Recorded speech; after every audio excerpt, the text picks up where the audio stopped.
బాలభోగం. పొత్తూరి విజయలక్ష్మి గారి మరో చక్కని కథ, చక్కని జ్ఞాపకం. గుంటూరులో మా స్వంత ఇంటికి మరమ్మతులు జరుగుతూ ఉండడం వలన మా నాన్నగారు బ్రాడీపేట 1వ లైన్లో ఇల్లు అద్దెకు తీసుకొని అందులో ఉన్నారు. ఆయన ఆఫీస్ వాళ్ళు ఎవరో ఎక్కడికో వెళ్తున్నారు. పులిహోర చేసి వాళ్లకు రైల్వే స్టేషన్లో అందించాలి. బియ్యం ఎసట్లో పోశారు. పులుసు ప్రయత్నం చెయ్యాలి. అంతలో వాళ్ళు రావటం లేదని కబురు. దాదాపుగా 4 సేర్ల బియ్యం అన్నం. ఆ పూట మేమంతా తిన్నాం. ఇంకా బోలెడు మిగిలింది. ఏం చెయ్యాలి, ఎట్లా చెల్లుతుంది అని కంగారు పడుతోంది అమ్మ. ఏం పర్వాలేదు, ఇంట్లో నెయ్యి ఉందిగా అంది మా బామ్మ.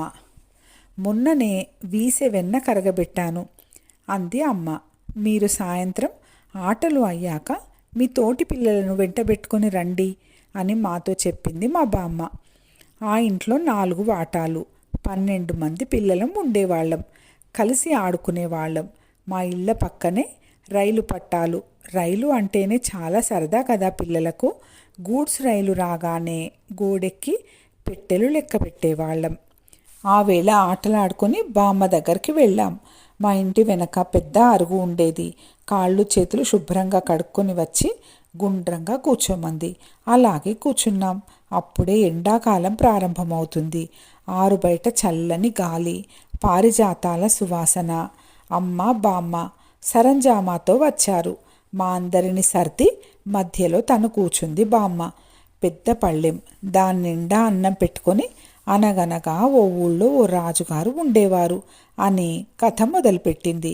చెప్తూనే అన్నంలో కందిసున్ని, గోంగూర పచ్చడి, ఇంత నెయ్యి వేసి కలిపి టెన్నిస్ బంతి అంత ముద్దలు చేసి మా అందరికి తలో ముద్ద పెట్టింది. అరక్షణంలో తినేశాం.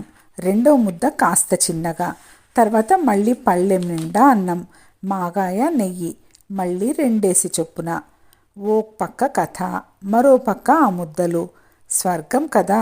కడుపు నిండినా తనివి తీరలేదు. తలో ముద్ద పెరుగన్నం పెడతా అనే గిన్నె తుడిచి పళ్ళెంలో పెడితే చాలదేమో అన్న అనుమానం వచ్చింది. ఇంట్లో వాళ్ల కోసం విడిగా ఉంచిన అన్నం కూడా తెచ్చి పళ్ళెంలో పెట్టింది అమ్మ. ఓ అరిటాకు కోసుకువచ్చింది. ముక్కలు చేసి తలా ఒకటి తీసుకున్నాం. మజ్జిగ కాస్త ఉప్పు వేసి కలిపి తలో ముద్ద పెట్టింది. ఓ చిన్న మాగాయ ముక్క వేసింది. అది తినేసరికి కథ కూడా కంచికి వెళ్ళిపోయింది. అన్నం పాడైపోతుందేమోనని కంగారు పడ్డాను. మీ పుణ్యమా అని చెల్లగొట్టేశారు అంటూ కుంపటి వెలిగించి అత్తెసరి పెట్టింది అమ్మ. ఓసి పిచ్చిదానా, పిల్లలు ఉన్న చోట ఆహారం వ్యర్థం కాదు. దేవుడికి నైవేద్యం సమర్పించితేనే తిన్నాడు అని తృప్తి కలుగుతుంది. పిల్లలకి పెట్టుకుంటే అంతకు 1000 తృప్తి. కళ్ళెదురుగా బాలభోగం అంది బామ్మ ఆనందంగా. ఇక మా విషయానికి వస్తే ఇన్నేళ్లు గడిచినా ఆ రుచి నా నాలిక మీద ఉంది.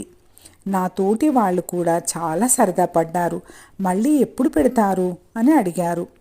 చూద్దాం, మళ్ళీ ఎవరైనా చుట్టాలో నాన్నగారి ఆఫీస్ వాళ్ళు వస్తామని చెప్పి అన్నం వండాక రావడం మానేయాలి కదా అప్పుడు అన్నాను.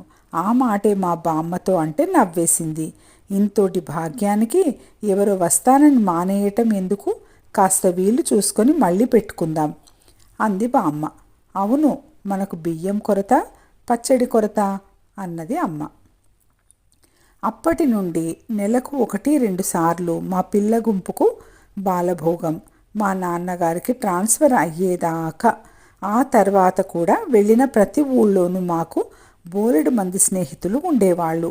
మేము వెళ్ళిన ప్రతి ఊరికి మా బామ్మ వస్తూనే ఉండేది. కానీ ఇంకెక్కడ బాలభోగం మాత్రం కుదరలేదు. కథ సమాప్తం. మరి మీకు ఈ కథ నచ్చినట్టయితే లైక్ చేసి సబ్స్క్రైబ్ చేసుకోండి. అలాగే మీ ఆత్మీయులతో పంచుకోండి.